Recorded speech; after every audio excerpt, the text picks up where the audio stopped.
to my critic, Dr. Alvin Q. Reyes, and my other panelists, Dr. Pizel Moniga and Peralta, Mrs. Lara Milen S. Penson, and Dr. Karl Marx A. Yason.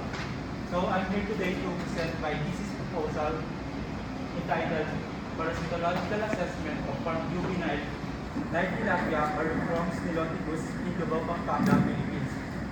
Before I start, I would like to introduce myself. I am Ronald C. De La Cruz, a fourth year BS Fisheries student.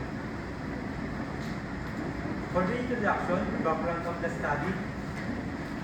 So aquaculture has become one of the world's leading food producing industries and providing a reliable and significant source of protein for human consumption by Ahmed et al. 2021. In the Philippines, tilapia aquaculture plays a crucial role in national fishery production, and the top commodities here in the Philippines is Nile tilapia because it's known for rapid growth and adaptable to different environmental conditions and resistance to stress and diseases. In Pampanga, tilapia aquaculture is a major contributor in local fishery sector, particularly in Lubao. In Lubao, so primary provinces, tilapia producing municipalities, and it is economically important in this region. However, parasitic infection can negatively affect the fish health, fish growth and survival and behavior, and reducing production of aquaculture in Pampanga.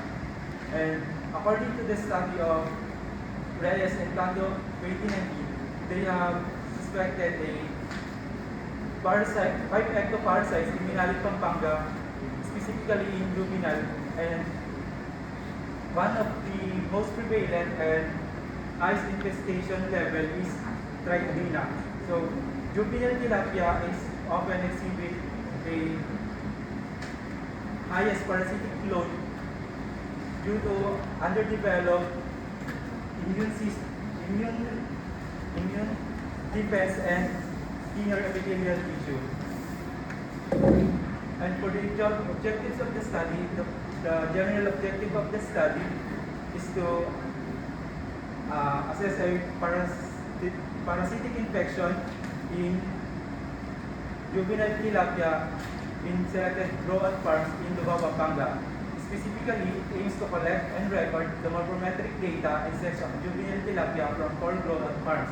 It's also to measure basic water quality parameters and also identify and quantify parasites in tilapia and determine parasitological indices, including prevalence, mean intensity, mean abundance, and parasitic index, and also to evaluate the condition factor of tilapia and water quality parameters.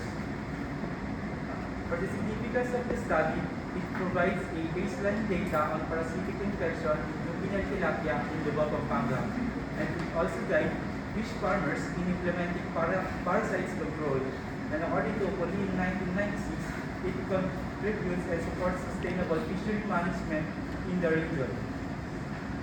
For the scope and limitation of the study, so this study will be focused on juvenile tilapia, measuring about 5 to 15 centimeters, and will also assess the water quality parameters, and all samples will undergo a parasitological assessment in 4 different parts of the fish, including gills, fins, skins, and the gut, and also identify the genus level and the condition factor of the fish.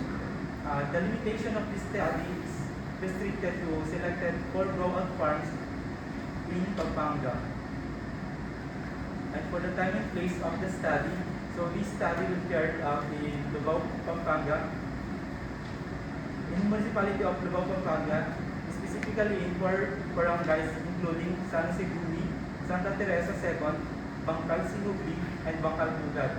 Subsequently, the laboratory analysis will be conducted on fish pathology laboratory or the Mall Bio Laboratory in Freshwater Aquaculture Center, College of Fisheries in Central Luzon State University. So this study will be conducted in April and May 2026. For For the materials and methods for the collection of tilapia samples, prior to collection of samples, a formal request letter to Municipal Agricultural Office will be submitted to have a formal permission and authorization to conduct the research activity within the area under jurisdiction.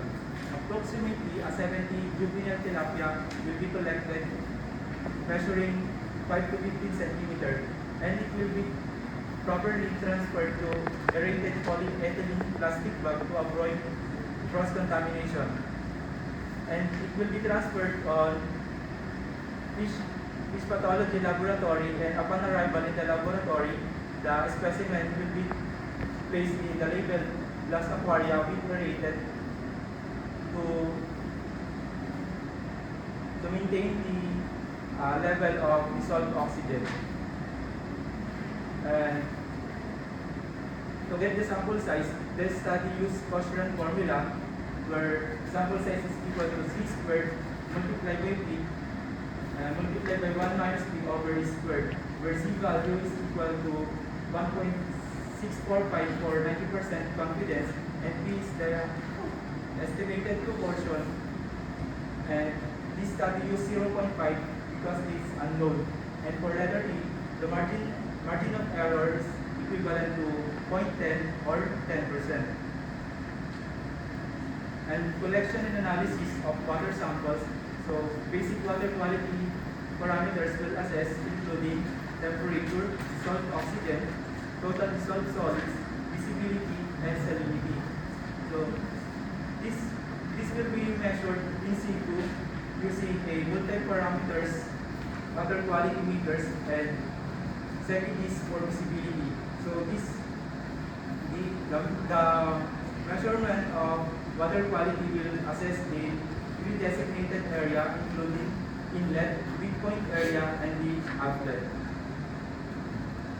And for parasitological assessment, the total length in centimeter and standard length of in centimeter will be calculated using a ruler, while body weight in gram will be calculated using a digital weight scale.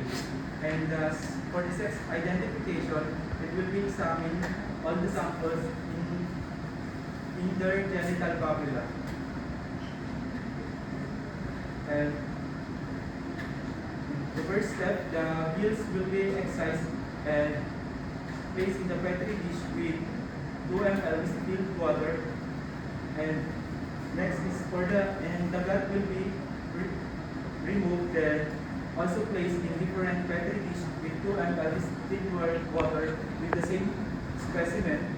And for the skins will undergo scraping and also put in the petri dish with 2 ml distilled water, and approximately 0.5 ml prepared smear will be mounted on the glass slide. This study will use a staining agent to immobilize and enhance visualization of parasites. So the staining agent for ectoparasites will use gemcitabine or Lugol's iodine or methylene blue. While for staining agent for endoparasites will be used acetocarmine or hematoxylin. And all the samples will undergo a microscopic examination to ensure a accurate detection of the parasites.